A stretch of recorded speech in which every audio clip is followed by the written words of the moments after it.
स्वागत है आप सभी का Shashi sir official YouTube channel में। आज हम लोग देखेंगे चौथा अध्याय अर्धनारीश्वर। लेखक हैं रामधारी सिद्धिनकर। इसका सारांश चलिए शुरू करते हैं। अर्धनारीश्वर शिव और पार्वती का कल्पित रूप है। इस कल्पित रूप में आधा शरीर शिव का है, आधा शरीर पार्वती का है। शरीर में दो आंखें हैं, एक आंखों में अमृत है, दूसरे में क्रोध है। दो बाहें हैं, एक बाह में पहुंची हैं, चूड़ियां हैं, और एक बाह में त्रिशूल है, डमरू है। पांव हैं, एक पांव बाघांबर से ढका है तो दूसरा रेशमी साड़ी से ढका है। यानी एक ही प्रतिमा है और इसके दो रूप हैं, एक पार्वती का और दूसरा शिव का। तो लेखक बताते हैं कि शायद ये अर्धनारीश्वर का जो कल्पित रूप है इसलिए बनाया गया होगा कि लोग यह दिखाना चाहते होंगे कि स्त्री के बिना पुरुष और पुरुष के बिना स्त्री अधूरे हैं, अर्थात शिव के बिना पार्वती और पार्वती के बिना शिव क्या हैं, अधूरे हैं। और दोनों की पूर्णता तभी होती है जब दोनों मिलते हैं। लेकिन आजकल भारतीय समाज में या विश्व में ये रूप अर्धनारीश्वर का जो रूप है देखने को बिल्कुल नहीं मिलता। स्त्री पुरुष के गुण नहीं सीखना चाहती, पुरुष स्त्री का गुण नहीं सीखना चाहता। ऐसा लगता है जैसे स्त्री के अंदर यदि पुरुष का गुण आ जाए तो उनके अस्तित्व में बट्टा लग जाएगा। अगर पुरुष के अंदर स्त्री का गुण आ जाए तो उसे स्त्रैण कहा जाएगा। यानी कहीं भी इस तरह का रूप दिखाई देने को नहीं मिलता जिसमें नर और नारी दोनों क्या हों, एक साथ सम्मिलित हों। लेखक बताते हैं कि ये सब कुछ प्रभु के द्वारा, ये सब कुछ ईश्वर के द्वारा दिया हुआ नहीं है। ईश्वर ने तो स्त्री और पुरुष दोनों को एक ही बनाया, लेकिन ये जो बंटवारा है, गुणों का बंटवारा, वो मनुष्य ने अपनी इच्छा से किया है। और जिस समय नर ने गुणों का बंटवारा किया उस समय नारी से कुछ नहीं पूछा। जब तक प्राचीन समय था तब तक नर और नारी दोनों साथ थे, किसी प्रकार का बंटवारा उनके बीच नहीं था। लेकिन जब पुरुष ने, नर ने अपने हिसाब से बंटवारा किया तो उसने क्या किया, खुद को जलती हुई धूप और स्त्री को चांदनी बना दिया। खुद को काटा तो स्त्री को फूल का दर्जा दिया। खुद को नदी की तेज धारा माना तो स्त्री को उसमें उठती गिरती हुई लहरें मानी। खुद को मंदार पर्वत तो स्त्री को उस पर झूलती हुई हार बना दिया। खुद को राजा जो कि शासन प्रशासन संभालता है और स्त्री को वह रानी बना दिया जो केवल राजा के आनंद की वस्तु है। लेखक बताते हैं ये सब बंटवारा हुआ कब? प्राचीन काल में तो ऐसा नहीं था।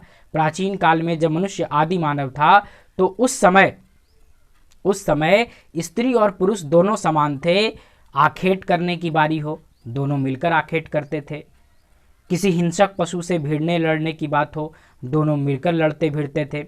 लेकिन जैसे ही कृषि का आविष्कार हुआ, कृषि के आविष्कार के साथ पुरुष ने क्या किया, फावड़ा उठा लिया और घर के बाहर के खेतों का जो काम हुआ पुरुष ने अपने जिम्मे ले लिया। और घर की जो जिम्मेदारी है, अनाज उपजाने के बाद जो भी घर की जिम्मेदारी होती है, अनाज को अछोरने पछोरने का काम हो, साफ सफाई का काम हो, ये सब कुछ मिल गया किसको, स्त्री को। यानी सच पूछिए तो स्त्री को बंधनों में बांधने की शुरुआत तब हुई जब कृषि का आविष्कार हुआ। लेखक बताते हैं धीरे धीरे इस पुरुष समाज ने क्या किया कि स्त्री को अपने ऊपर निर्भर बनाना शुरू कर दिया। खुद पेड़ बन गया और स्त्री को उसमें लता बना दिया। खुद सारा अधिकार ले लिया, जहां भी अधिकार का क्षेत्र है, जहां भी कर्तव्य की बात आई, पुरुष ने सारे अधिकार अपने हाथ में ले लिए, सभी क्षेत्रों पर कब्जा जमा लिया और स्त्री को सभी अधिकारों से क्या कर दिया, वंचित कर दिया। और यही कारण है कि स्त्रियां इतनी ज़्यादा पुरुषों पर निर्भर हो गई कि स्थिति ये बनी कि हर एक स्त्री, हर एक पत्नी अपने पति की ओर उसी तरह से देखने लगी जैसे एक लता वृक्ष की ओर देखती है। यानी जिस प्रकार लता वृक्ष के सहारे ही ऊंचाई को प्राप्त करती है, ऊपर की ओर चढ़ती है, ठीक उसी तरह इस जीवन संघर्ष में स्त्री का महत्व पुरुष के बिना क्या हो गया, बेकार सा हो गया। और तो और जब एक समय आया महावीर और बुद्ध के समय में, जब झुंड के झुंड लोग संन्यास ग्रहण करने लगे, तो उस समय भी नारियों का अपमान कम नहीं किया गया। लेखक बताते हैं कि जो लोग निवृत्ति मार्ग की ओर चले, निवृत्ति मार्ग यानी दुनियादारी को लेकर चले, उन्होंने स्त्रियों को गले लगाया, उन्होंने स्त्रियों को मान सम्मान दिया, क्योंकि स्त्री उनके लिए आनंद की खान थी और बिना स्त्री के जीवन में आनंद नहीं मिल सकता। यानी जो लोग दुनियादारी से जुड़े रहे, उन्होंने स्त्रियों को अपनाया। जो निवृत्ति मार्ग पर चले, निवृत्ति कह रहे हैं, जो प्रवृत्ति मार्ग पर चले, उन्होंने स्त्रियों को अपनाया।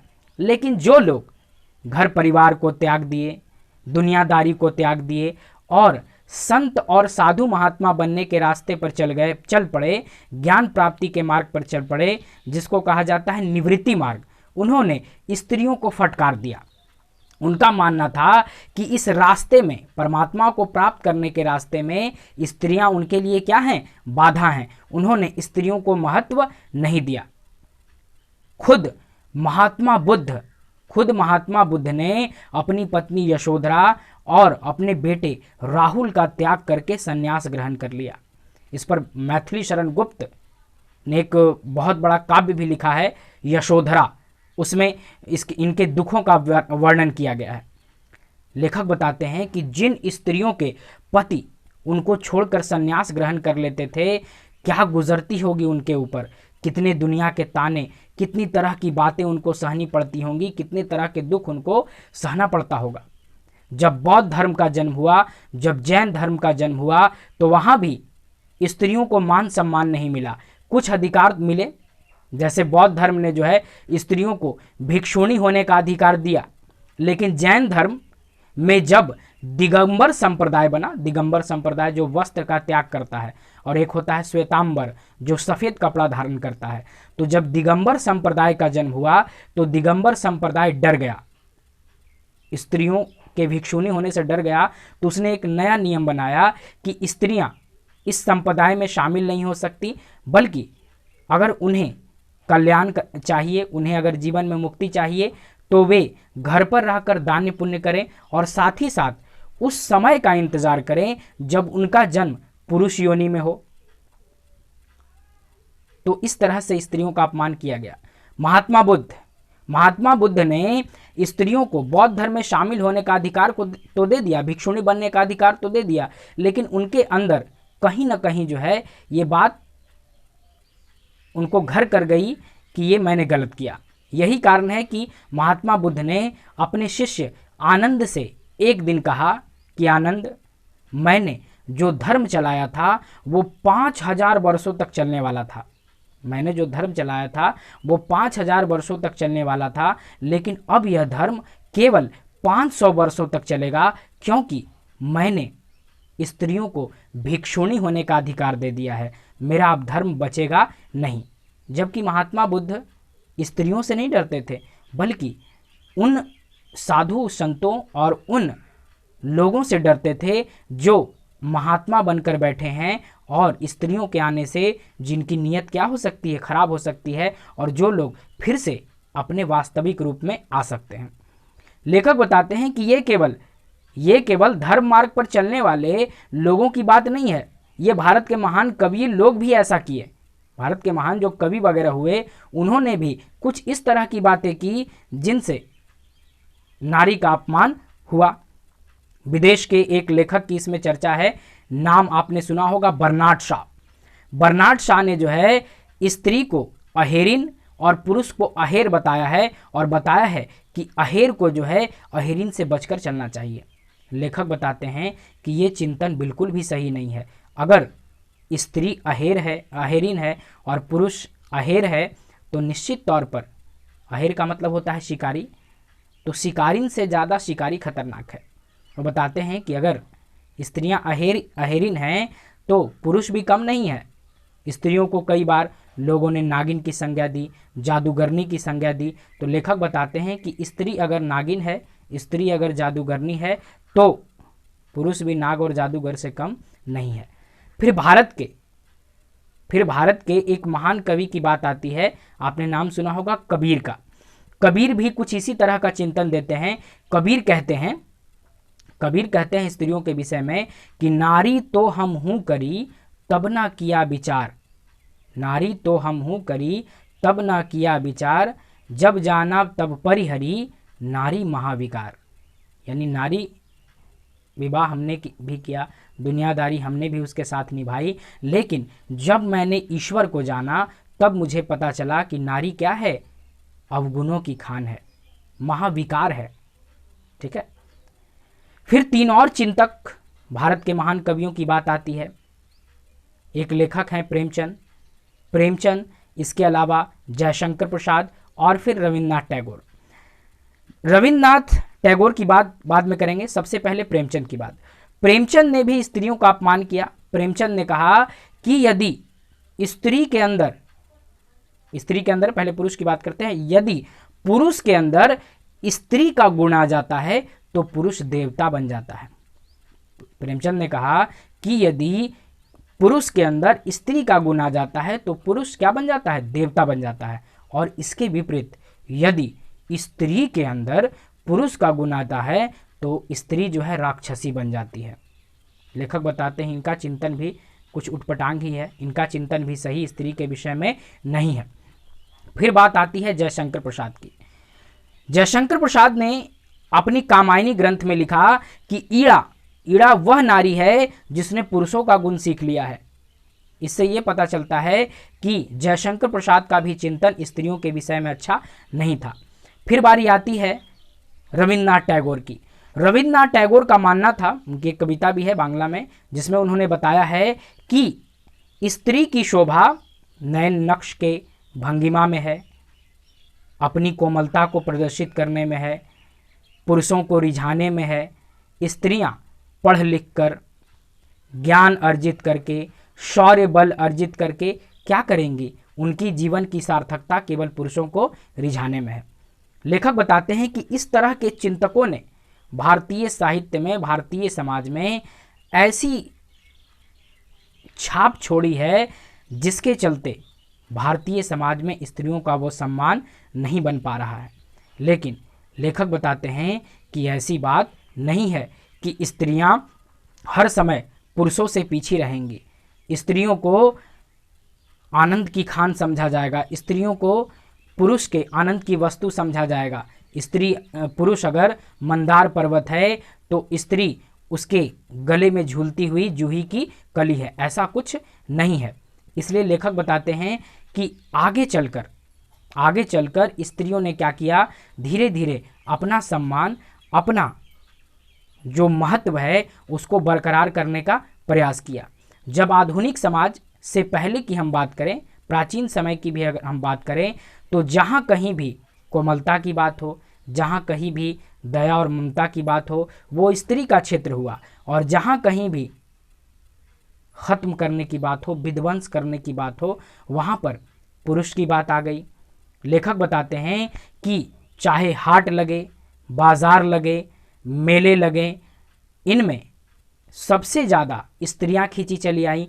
इनमें घूमने का काम रहा स्त्री का, और इनको जब उजाड़ने की बारी आई तो उजाड़ने का काम हो गया किनका, पुरुषों का। यानी पुरुष शुरू से ही इस संसार में उत्पात मचाते रहे हैं और उत्पात मचाते रहते हैं। इसकी एक सबसे अच्छा उदाहरण, इसका सबसे अच्छा एग्जाम्पल ये है कि अब इतना बड़ा जो महाभारत का युद्ध हुआ, जिसमें सैकड़ों नहीं बल्कि हजारों लोगों की मृत्यु हुई, उसकी कल्पना कीजिए यदि संधि की जो वार्ता कृष्ण और दुर्योधन के बीच हुई थी, वही वार्ता यदि कुंती और गांधारी के बीच हुई होती तो शायद बहुत कुछ संभव है कि ये जो महाभारत का युद्ध है रोका जा सकता था।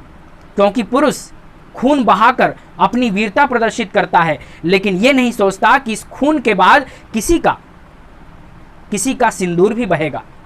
जबकि स्त्री ऐसा नहीं करेगी। स्त्री निश्चित तौर पर स्त्री के दुख को समझेगी, स्त्री निश्चित तौर पर इस खून और इस रक्तपात को क्या करेगी, रोकने का प्रयास करेगी। इसे लेखक बताते हैं कि यदि संधि की वार्ता कुंती और गांधारी के बीच हुई होती तो निश्चित तौर पर यह महाभारत का इतना बड़ा युद्ध नहीं हुआ होता, इतने ज़्यादा लोगों की मृत्यु नहीं हुई होती। फिर लेखक बताते हैं कि स्त्री को इस संसार में अपमानित करने वालों, जब तक इस संसार में उचित सम्मान स्त्री को नहीं मिलेगा, स्त्री पुरुष के बराबर नहीं आएगी, तब तक इस संसार का कल्याण नहीं हो सकता। खुद महात्मा गांधी ने जीवन के अपने अंतिम दिनों में स्त्रीत्व की पूजा की है, स्त्रियों को महत्व दिया है। और यही कारण है कि महात्मा गांधी की पोती ने लिखा है एक पुस्तक, बापू मेरी माँ। इससे यह पता चलता है कि अगर पुरुष के अंदर दया, ममता, दुलार इत्यादि स्त्रियों के गुण आते हैं तो इससे उनके गुणों में कोई अंतर नहीं आता, बल्कि और ज़्यादा निखार आता है। अगर पुरुष के अंदर इस तरह के गुण आ जाएं तो निश्चित तौर पर पुरुषों को इससे नुकसान नहीं है, बल्कि उनके गुणों में और वृद्धि ही होगी। इस दुनिया का, इस संसार का कल्याण ही होगा। इस संसार का, इस दुनिया का नुकसान इससे होने वाला नहीं है। और लेखक अंत में कहते हैं कि मैं ये कल्पना करता हूँ कि निश्चित तौर पर आगे चलकर एक समय ऐसा आएगा कि जो अर्धनारीश्वर की कल्पना है वो सत्य होगी। हर स्त्री के अंदर पुरुष का गुण आएगा और हर पुरुष के अंदर स्त्री का गुण आएगा। इसीलिए तो कवि रामधारी सिंह दिनकर कहते हैं, मही मांगती प्राण प्राण में सजी कुसुम की क्यारी, स्वप्न स्वप्न में गूंज सत्य की, पुरुष पुरुष में नारी। यानी इस संसार में सत्य की गूंज तभी होगी, इस संसार में दुनिया का कल्याण तभी होगा जब प्रत्येक पुरुष में एक स्त्री आएगी और प्रत्येक स्त्री में एक पुरुष आएगा। तभी इस संसार का कल्याण होगा, तभी अर्धनारीश्वर की जो कल्पना है वो साकार होगी।